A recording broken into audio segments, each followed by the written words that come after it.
د وطن نه بقلار شو وطن هسې هم تباه دی خدا څنګه عدالت دی چې قاضي پکې چاړه دی سراسر منافقت دی عجیبه جمهوریت دی په یو بل پسې غپیږي د لیوګانو قیادت دی هسې ګن هسې کباړ یو قطارونو ته ولاړ یو دړی وړه به درنه واړو نو تر څو به درته جاړو ای د دې قام مشرانو ای د دې قام واکدارانو د وطن په کرسۍ ناستو ای د یوګانو بلاګانو ای مارانو خامارانو ای زه تاسو ته لګیا یم ای زه تاسو ته ګویا یم ای زما خبره واورئ ای په ویر یم په ژړا یم د خپل حال درنه کومه یو سوال درنه کومه نور څه نه وایم پوښتنه د خپل مال درنه کومه ولې شور ولې غوغا ده ولې ویر ولې ژړا ده په غریب پورې خندا ده ولې بم دی او درزا ده ولې تنګ یم په کور کې ولې سوځم په اور کې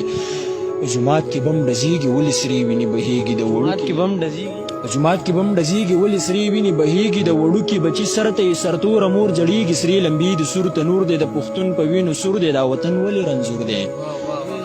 سرې لمبي د سور تنور دی د پښتون په وینو سور دی دا وطن ولې رنځور دی دا څه شور دی څه ماتم دی خوشحالیانې راته غم دی کم طرف ته تیښته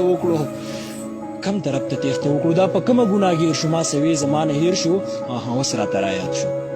ای سرکاره ما ته غوږ شه ای باداره ما ته غوږ شه ای زمونږ په وینو مسته خود مختاره ما ته غوږ شه د زړه بلاستر ته وباسم خدای د پاره ما ته غوږ شه د قامونو سوداګره دوکانداره ما ته غوږ شه واکدارانو لږ مې واورئ مشرانو لږ مې واورئ بې ضمیرو ما ته غوږ شه خونکارانو لږ مې واورئ ما په سرو وینو ککړ کئ خیر دی بیا مې وروستو مړ کئ خو د ژوند حساب مې راکئ د دې سوال جواب مې راکئ په دې حال افسوس کوم خو یو بل تپوس کوم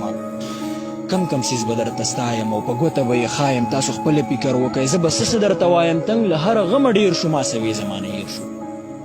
اوس راته رایاد شو چې بچي مو په فریاد شو چې تباه شو او برباد شو لکه سپکې یې باد شو نو مونږ اوس یو بل ته یاد شو چې رایو شو مونږ به حاد شو که یو نه شو دا مې واورئ مونږ به دغه شان کړیږو مونږ به دغه شان جړیږو ورځ ته ورځ به غر کیږو او په سین به لاهو کیږو دا لاسه رقم کرسی د یو پله راکاږئ بلې بل پله راکاږئ چې یو وایي دا زما ده او بل وایي دا زما ده جنګ شروع په خزانه دی هر سړی په ځان کې زه دی او په دې کې هم خفه دی هر سړی په خوله لګیا دی چې قام ورک دی قام تباه دی خو په زړونو چاړاګان یو مونږ ځکه غلامان یو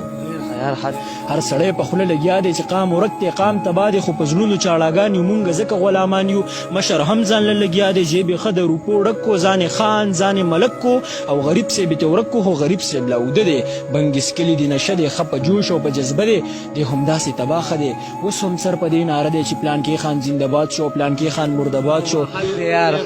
اوس هم سر په دې ناره دی چې پلانکي خان زنده‌باد شو پلانکي خان مرده‌باد شو د غریب سړي بچي دا خوله بنده که لږ سوړ شه خاورې وخوره ډک شه موړ شه د جلسو نه لږ قلار شه لږ سوچ وکړه بیدار شه پښتون لږ هوښیار شه د عثمان خبره واوره لږ روان په سمه لار شه که په یو بل لږ غمجن شو مونږ به هله یو وطن شو که د یو بله چاپیر شو مونږ به ښه شو مونږ به ډېر شو ماسوي زمانه هیر شو